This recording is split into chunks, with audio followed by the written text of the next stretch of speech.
Deputy Prime Minister and Foreign Minister Dammaqaa Mokonnon called for consolidated diplomatic engagement needed to advance Ethiopia's national interests. Addressing the annual ambassadors' retreat underway as part of the ongoing diplomatic week and exhibition this morning, Dammaqaa briefed the heads of Ethiopian diplomatic and consular missions overseas on current affairs. On the occasion, he stressed that consolidated diplomatic engagement at the headquarters and missions level is expected to advance Ethiopia's national interests. He said heads of missions near and far are expected to protect Ethiopia's national interests.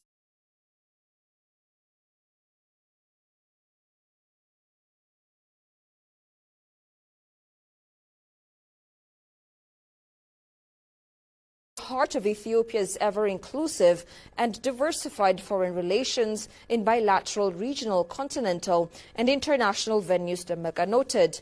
Dammaqaa returned to Addis Ababa on 21st January 2024 upon the conclusion of the World Economic Forum in Davos clusters.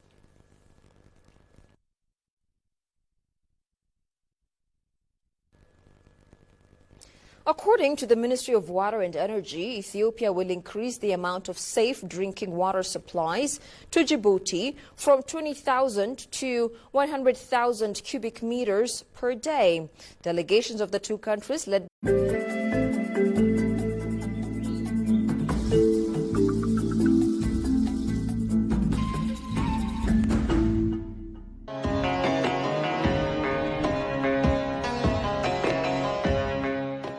in Sahara. Smile.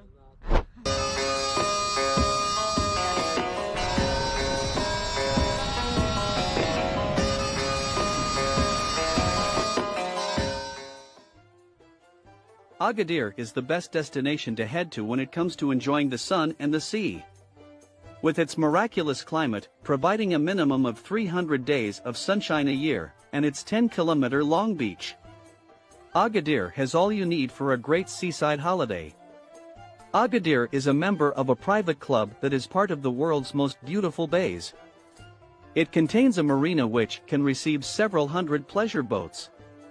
It is also one of the country's biggest surfing hotspots, has plenty of wildlife spotting opportunities, and is ideally situated to enjoy a number of fun excursions. Souk al-Hud. The Sunday Souk.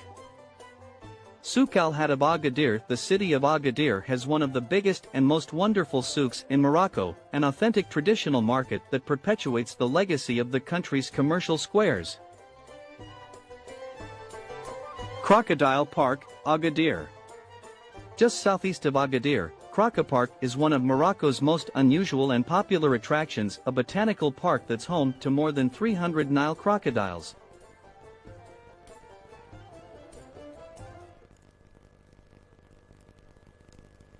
Welcome back. You're watching ABC World. A renowned political scientist said Ethiopia is not only the country to cooperate with Somaliland. While talking to ABC, a professor of law and political sciences, Al-Mariam, argued that the Memorandum of Understanding on January the 1st between Ethiopia and Somaliland not only expands mutual benefit between the signatories, but also strengthens regional trade relations. Johannes Fantahun takes it from here. The Memorandum of Understanding signed early this month between Ethiopia and Somaliland meant to prop up cooperation and grants Ethiopia access to sea on strictly business terms. Al-Mariam is of opinion that the MOU signals a potential shift in regional dynamics and geopolitical alignments, offering opportunities and challenges for the involved parties and the broader region. Also, pundits and politicians from far and wide argued that the MOU suggests a form of implicit recognition or acknowledgement of Somaliland's de facto autonomy by Ethiopia. Al-Mariam said this doesn't make Ethiopia the first country to cooperate with Somaliland. The government of Somaliland and the government of Ethiopia have come to an agreement, to a basic exchange of ideas, nothing else. And so the significance of that, of course, is that it provides Ethiopia an outlet to a port. That's one of the essential elements. And Somaliland gets diplomatic recognition, which, by the way, is kind of redundant in a sense, because many other countries have already recognized Somaliland.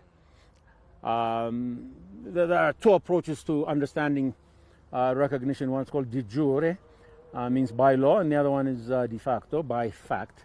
The U.S. has business interests in Somaliland. Now, if it didn't recognize in some capacity what Somaliland is, they wouldn't actually allow their businesses to invest there. Just a couple of weeks ago, the commander of the African Command was visiting Somaliland, I suspect for the sole reason of making a deal to establish perhaps support or some kind of arrangement. The United States Senate has passed a resolution in the past couple of weeks or so, effectively directing the Pentagon to explore possibilities for stronger U.S.-Somaliland relations. By that, I understand that to mean, can we have a base? Can we establish a base and so on? The historic deal is a manifestation that Addis Ababa would like to engage with all its neighbors in a spirit of partnership to promote a comprehensive regional integration, Al-Mariam pointed out. He further said cooperation between Ethiopia and Somaliland could facilitate increased trade, investment, and economic engagements, allowing for the development of new economic corridors and opportunities within the region. If Somaliland and Ethiopia can establish strong economic relations, which is the very foundation of what the port is, that kind of economic intercourse and interaction between the two countries and so on, and the fact that the port, again, assuming that it ends up in a treaty, was secured by peaceful means, contrary to all of the naysayers and all of the nitwits who are out there saying, oh, it's going to destabilize and so on. This could potentially lead to a common market, which could spread. And then you can network the region's economies, and then you start fighting the number one enemy, which is poverty. And once you defeat poverty, there would be no reason to fight with each other. Ethiopia will have vital access to the Red Sea through the port of Berbera thanks to the agreement which permits the landlocked country to lease a 20-kilometer or 12-mile stretch of coastline land in Somaliland. For Ethiopia, engagement within Somaliland provides an alternative gateway to the sea, potentially reducing dependency on other regional port facilities and enhancing trade routes. The MOU between Ethiopia and Somaliland carries significant implications for political, economic, and diplomatic dynamics in the Horn of Africa. Somaliland Embassy Chargé d'Affaires Barkhad Mahamoud stated that the recent MOU between Ethiopia and Somaliland is crucial for Ethiopia and the wider region. He highlighted that the agreement has paramount importance in the context of maritime security. Goshimal tells you more. Ethiopia has signed historic deal with Somaliland lease-based agreement to access seaport. Talking to this dialogue program, Somaliland Embassy Chargé d'Affaires Barkhad Mohammed said the agreement is vital for Ethiopia and the wider region as well. It's very significant and it's very vital for not only Ethiopians and Somalilanders, but for the wider region and the wider continent of Africa. For example, the strategic location of Somaliland, gives us to help the rest of African countries, the trade connectivity.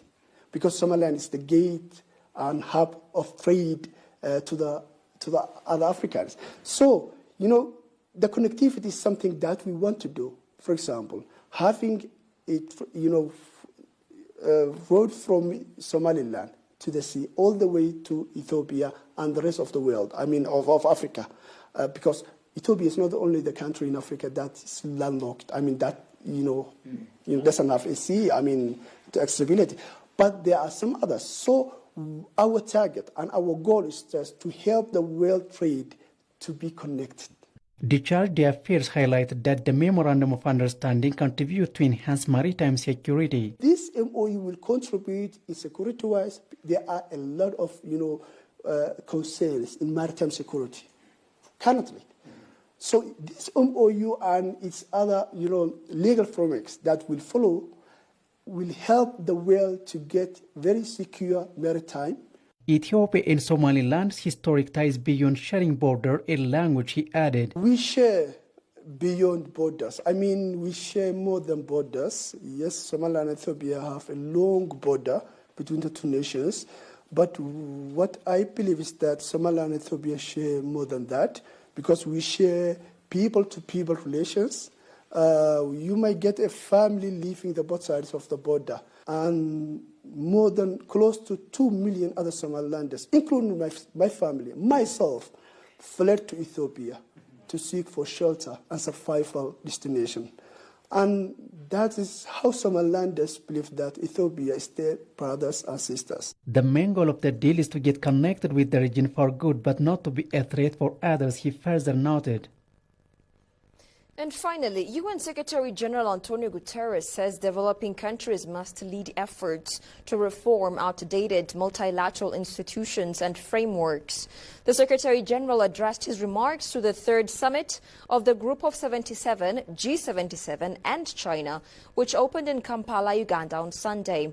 He elaborated more than 130 countries are members of the bloc, the largest grouping of the Global South, representing 80% of the planet's population, and their solidarity and partnership are essential to building a sustainable, peaceful and just world for all. He called for reform of the UN Security Council, saying it is paralyzed by geopolitical divisions, while its composition does not reflect reality of today's world.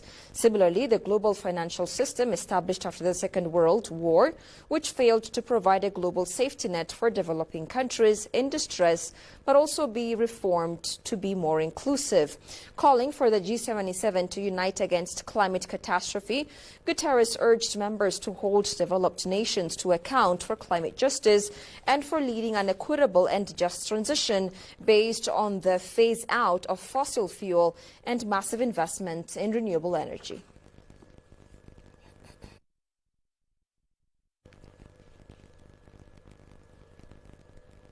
You're watching ABC World. Here's a quick recap of the stories making headlines. Renowned politician Professor Al-Mariam says the port deal between Ethiopia and Somaliland strengthens regional trade relations.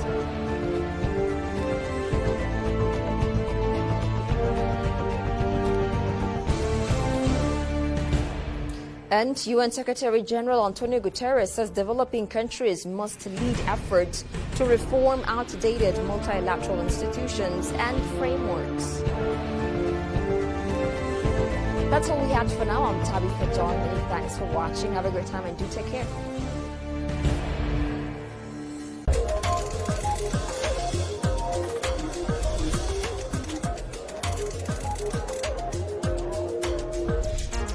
Hello and welcome to the show. This is Addis Dialogue.